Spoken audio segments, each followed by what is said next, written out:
Le supramental, ça se décide pas. Au sens que ça viendra jamais d'un processus décisionnel lié à l'intellect ou psychologique. Le supramental, c'est comme un canal. Ça peut pas être construit dans le mental. Vous pouvez pas par l'intellect ou par une décision liée à un processus décisionnel psychologique décider d'avoir accès à ça. C'est des affaires qui se décident pas parce que le canal il est bâti à partir des éthers du mental, pas du mental. C'est-à-dire que c'est la partie du mental où il n'y en a pas de réflexion. La lumière qui passe direct, ça ne peut pas être réfléchi. Donc, la fistule qui fait que la lumière descend n'est pas construite dans le mental. Elle est bâtie en périphérie dans les éthers du mental. Comme autour de la lentille. Ça ne passera jamais directement tout de suite. Une lentille qui va être grugée de l'extérieur vers le centre. Alors, au sens où, si à un moment donné, vous êtes juste dans du réceptif puis vous percevez des choses que vous n'avez pas à réfléchir, ben ça va au niveau de l'ego psychologique, la personnalité mécanique qui s'est construite de façon circonstancielle, ben ça va venir épurer, ça va venir brûler, ce qu'on appelle brûler de l'ego. Mais la minute où on entre dans les éthers du mental, puis tout d'un coup, il y a un contact avec de l'intelligence réelle, au début, il peut pas faire autrement que ça peut pas faire autrement que d'engendrer une lutte entre l'ego psychologique puis le moi réel qui est en construction. Devenir tout d'un coup intelligent quand on n'est pas habitué à ça, ça fait créer des chocs parce qu'on se rend compte qu'on n'a jamais été intelligent de notre vie. C'est pour ça qu'au début, qu'est-ce que ça fait, la fistule, la lumière qui descend par la fistule puis qui atterrit sur l'opacité de l'ego, ben ça fait mal. Se voir comme on est, ça fait mal, psychologiquement. Puis c'est à partir de cette souffrance qui est méta-expérimentale un peu déjà. C'est à partir de cette souffrance-là que justement le psychologique il se déconstruit. Ce qu'on appelle la déconstruction de la subjectivité dans l'ego, c'est-à-dire l'épuration du mental. C'est comme si l'ego, lui, il est à mi-chemin sur les assises de la programmation animique planétaire. Il est à mi-chemin, il est entre l'arbre et l'écorce. Il est entre ça, il est assis sur ça, puis au-dessus de lui, il y a le mental, la réflexion, l'intellect, le psychologique qui se construit. Mais ce qui s'est construit inconsciemment, ben ça fait comme de l'opacité qui vient obstruer la lentille. Mais ça vient d'en haut, l'intellect, il est quand même en haut de la programmation animique planétaire de base, comme les forces animaliennes, l'animalité. C'est normal qu'il y ait des chocs entre ces structures-là. À mesure qu'il y a une épuration du mental, ben la lumière, ça passe, puis ça vient brûler de plus en plus la lentille, l'ego entoure, puis de plus en plus, il va pouvoir y avoir possibilité d'une personnalité réelle, si on peut dire en guillemets, c'est-à-dire une identité réelle, qui n'est pas basée sur du psychologique puis de l'émotionnel, mais uniquement sur de la conscience, qui va peu à peu se construire, prendre ses assises, il va y avoir le développement d'un centre. Ça n'a pas le choix de venir de l'extérieur de l'intellect. C'est pour ça que ça ne se décide pas des affaires de même. C'est en partie, si on peut dire, ça fait partie du méta-expérimental. Parce que là, on tombe dans des affaires que c'est bien spécial. Parce que, dépendamment si l'individu est réceptif ou pas, ben, il peut se mettre à briser la programmation. C'est-à-dire que même de l'intelligence qui voyage dans le temps puis dans l'espace, ça peut pas être sûr du destin de quelqu'un à partir de ce moment-là. Même c'est même plus du destin, c'est plus de la programmation. Une conscience réelle, c'est créatif. Ça prend pas un processus décisionnel, ça prend pas des décisions selon le processus décisionnel réflectif de l'intellect. Ça voit directement. Puis ça donne une direction à l'énergie. C'est ça que ça fait, une conscience réelle, une identité. ce qui est bâti à partir de la conscience de l'observation, puis le chemin qui s'est créé à travers la subjectivité qui est en train de se déconstruire, ça, c'est complètement différent. C'est entrer dans une créativité, puis là, il y a de l'inattendu. Même pour de l'intelligence qui voyagerait dans le temps comme dans l'espace, il va y avoir des fois, si on peut dire, des bifurcations, de l'inattendu. Et une conscience créative, ça transcende le temps. Pourquoi de la programmation ne serait pas détruite? Tant que ça va être simplement, tant que la pensée est simplement perçue, puis qu'elle n'est pas vue en tant que pensée, elle est pensée au lieu d'être observée en tant que pensée, tant que ça, c'est là, c'est une identité psychologique, mais dès qu'il y a une métaconscience, c'est-à-dire une observation de sa propre conscience, qu'on se voit de l'extérieur de l'ego, puis qu'on se met à observer à partir de ce qu'on pourrait appeler un surmental, ben là, tout commence.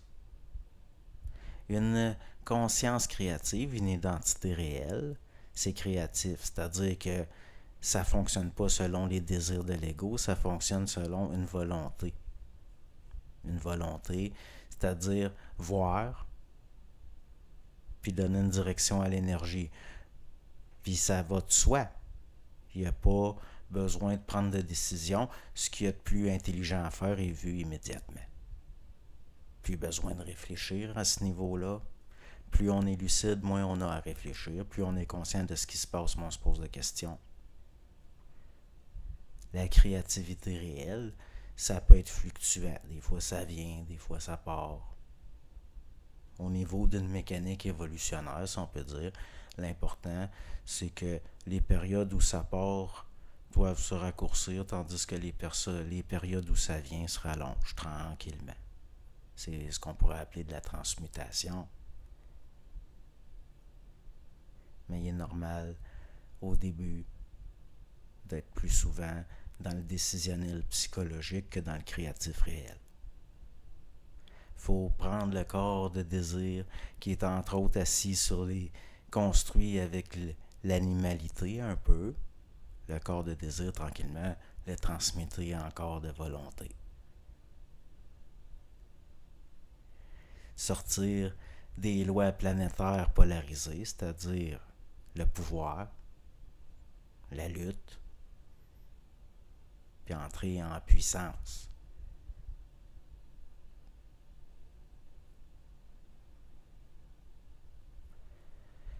Le fait qu'on est confronté, par exemple, à de la vie dure, ben quelqu'un de psychologique, ça va le détruire. Tranquillement, l'énergie va se perdre. Mais quelqu'un de créatif, plus c'est dur, plus il va être fort. Pourquoi? Parce qu'il n'a pas le choix.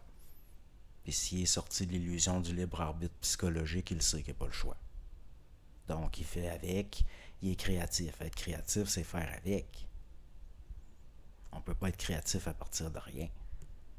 Quand on donne une direction à l'énergie, il faut qu'elle parte de quelque part. Sinon, il y a où la direction? C'est l'assimilation tranquillement des lois de circulation de l'énergie dans le structurel subtil des éthers du mental. Là, c'est parce qu'il y a quelque chose qui est descendu puis qui commence à être intégré, mais ça ne peut pas venir de l'ego psychologique. C'est pour ça que des affaires de même, ça ne se décide pas. Ça se subit même, on pourrait dire un peu. Mais c'est de moins en moins. Il faut que ce soit de moins en moins. Tant qu'on retourne dans l'expérimental, on est soumis à des programmations. Puis là, même les autres, même le voisin peut savoir ce qui va vous arriver plus que vous autres.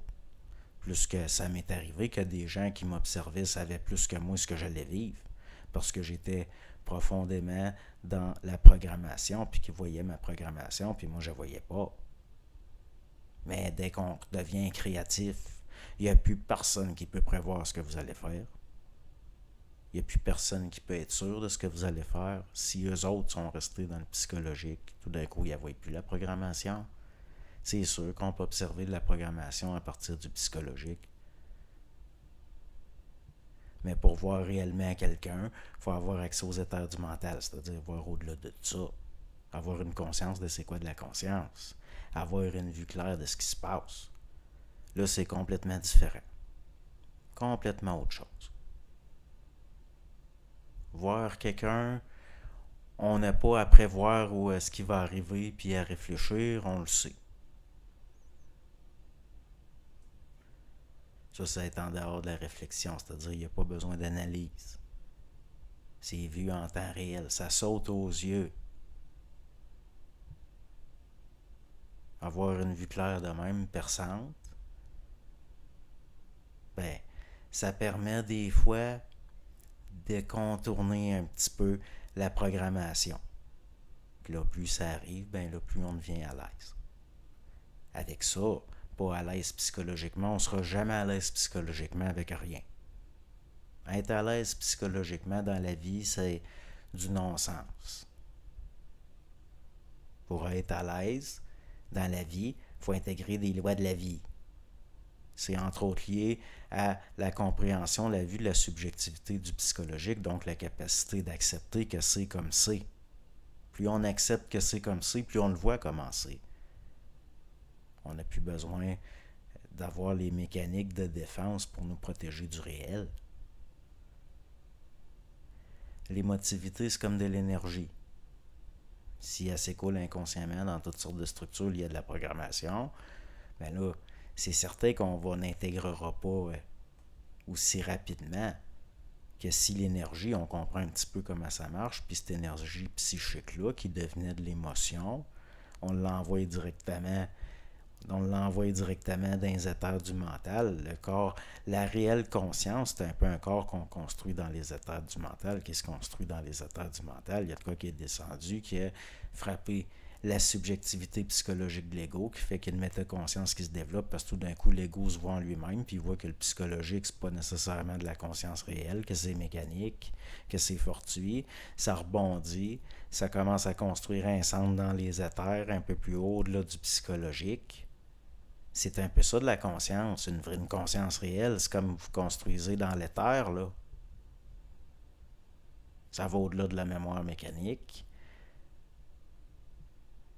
Si ça rebondit au point que vous voyez dans ces structures-là, vous allez pouvoir vous bâtir en quelque sorte, entre guillemets, un véhicule dans cet espace-là. Un véhicule, dans le fond, qui ne se déplace pas. Un véhicule qui est un canal pour qu'il y ait plus de lumière qui descende, c'est-à-dire l'intelligence.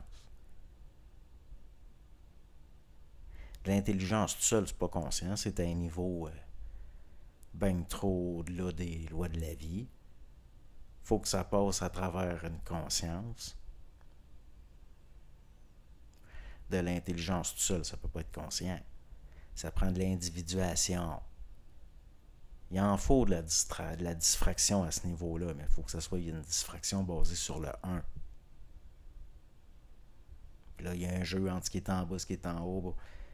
On se rend compte qu'il y a de quoi de fractal par rapport à une trinité aussi dans ce qui est une conscience.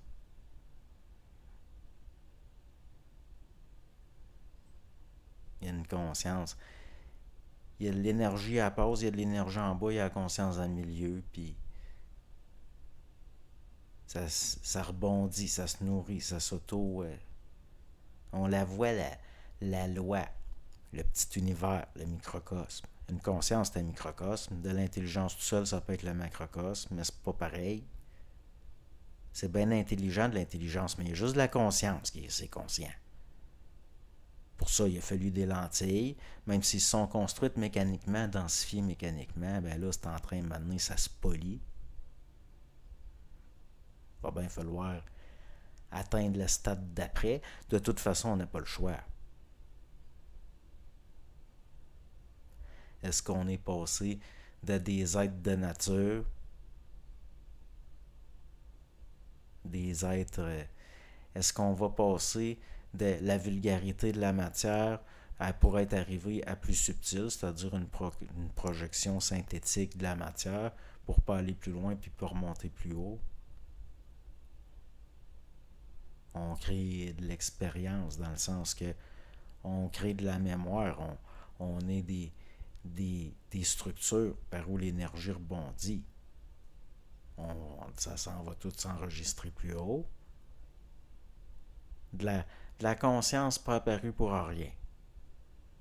Une fois que c'est fait, il y a un processus, on est pris là, dans la création, c'est-à-dire un espace-temps.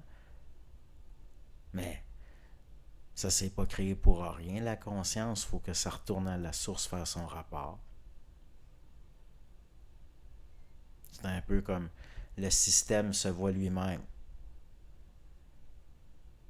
Pourquoi Dieu contemple la création? Pourquoi c'est écrit ça?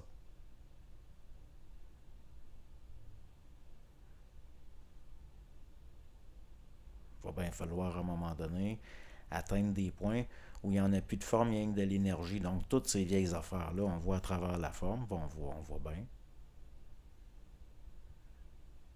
C'est quoi dans le fond le vibratoire? Ça vient tout de la même place. C'est juste, bon, il faut que ça passe à travers des structures, comme des couleurs, des différentes longueurs d'onde.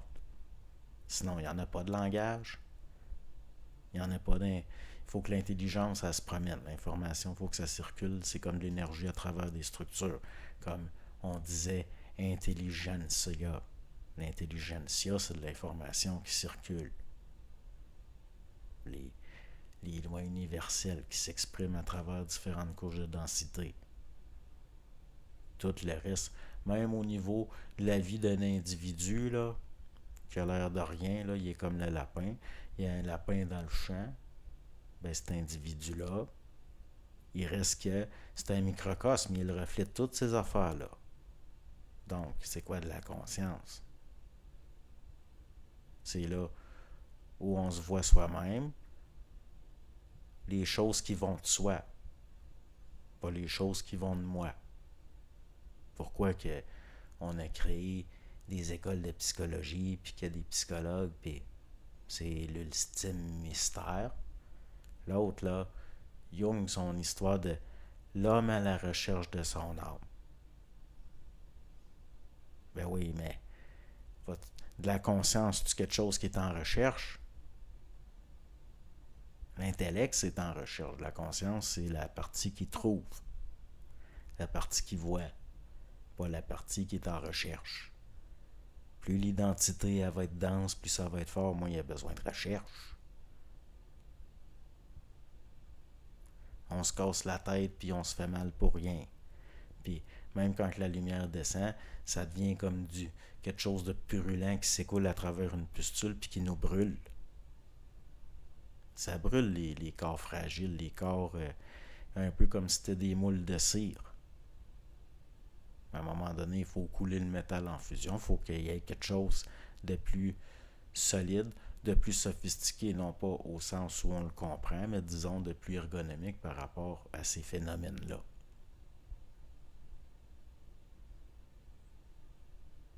C'est là qu'on tombe dans des patterns où ça va tellement au-delà de la forme. C'est des choses tellement difficiles à exprimer qu'il y a juste le vibratoire. Si on fait une analyse intellectuelle, psychologique de ce que je dis là, on verra rien. C'est pas de la forme de ce que je dis qu'il y a quelque chose. C'est dans le fait que je le vois, le quelque chose. Mais le langage culturellement, comme il a été construit, il n'est pas fait pour ça. Ça passe à un autre niveau. Le langage devient autre chose complètement. Il y a un méta-langage. Même si je suis là, un ego qui parle, puis je parle avec les mots de ma langue, de mon pays, il reste que au-dessus, il y en a quelque chose dans la terre. Puis si on peut dire, c'est comme si mon double, il parle au vôtre. Pendant que vous m'écoutez, nos doubles, ils jasent ensemble. Mais c'est pas au même niveau que moi en tant qu'ego qui parle. Mais ces affaires-là, ça a un effet. Ça a un effet, on l'a constaté. Jaser pendant 12 heures de temps, des fois, avec d'autres qui voient les mêmes phénomènes. Puis c'est spécial de constater tous les phénomènes qu'on peut constater. Même ça va provoquer des choses. On se rend compte que c'est bien moins fixe. qu'on pense, la matière, puis la programmation. Il y a moyen de briser la programmation. Quelqu'un qui réfléchit, il reçoit de la pensée. Quelqu'un qui est créatif, qui n'a plus besoin de réfléchir, qui voit, il émet des pensées. Il émet des pensées. C'est sûr que pour quelqu'un d'inconscient, tout ce qui existe de pensée va toujours venir d'ailleurs. Parce que c'est même quand c'est les autres structures qui sont plus conscientes. Donc, on devient passif. Il y a une différence entre être réceptif, être sensible, puis être passif, se laisser faire. Réfléchir, c'est se laisser faire. Penser, c'est remâcher de l'énergie qui vient de dehors. Ça veut dire qu'il n'y a pas eu de transmutation. Mais quelqu'un qui, de créatif, il émet de la pensée,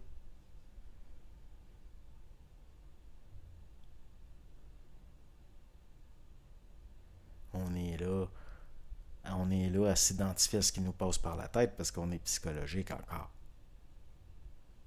Mais une identité réelle, ça ne s'identifie pas. Ça ne reçoit pas des pensées, ça en émet. Il y a une vue. C'est là qu'il y a une réverbération. Une réverbération. C'est quoi entrer dans le réel? C'est percevoir. Regardez le mot percevoir. La perception, élargir la perception. Plus on voit clair, moins on a à réfléchir, de la pensée, parce qu'on se rend compte qu'elle ne vient pas de nous. Ben, cette conscience-là, cette vue-là, c'est déjà émettre une pensée. Émettre une pensée. Vous ne pouvez pas observer ce qui est reçu à partir d'autre chose qu'un point d'émission. Parce que c'est pas dans la pensée qu'on va découvrir le mystère de la pensée.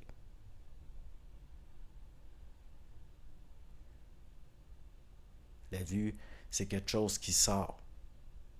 Un peu comme une fenêtre qui s'ouvre. Tandis que la programmation, le conditionnement, c'est comme du structurel, des murs.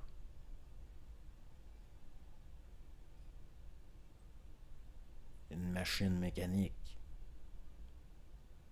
Comme quelqu'un qui n'a pas compris, qui s'identifie à sa pensée, qui a une identité psychologique, puis qui vit une névrose. C'est comme une machine, sa névrose. C'est mécanique. C'est de la mécanique. Si il n'y a pas moyen de soigner une névrose autrement qu'en intégrant les lois de la mécanique, faut qu'il affoie sa machine pour comprendre pourquoi elle ne marche pas comme il faut. La conscience, elle se construit là, en dehors de la machine. Un mécanicien, c'est en dehors de la machine, pas dedans, même si ça travaille dedans. Ça prend une vision d'ensemble, c'est-à-dire une perception du psychologique.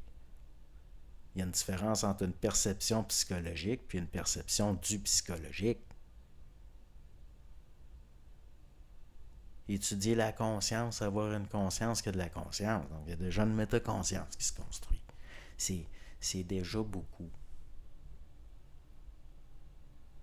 Mais il reste que, justement, se mettre à devenir créatif, sortir de la programmation, donner des directions à l'énergie, au point où ceux qui sont dans la programmation ne pourront pas prévoir pour vous. Mais vous allez faire mieux que prévoir, vous allez voir. Tout est en germe là maintenant.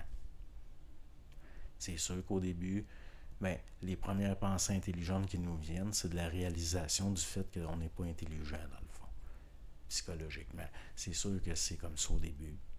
Des fois, c'est dur. Ça brûle. Il faut que ça brûle. Il faut que ça fasse mal.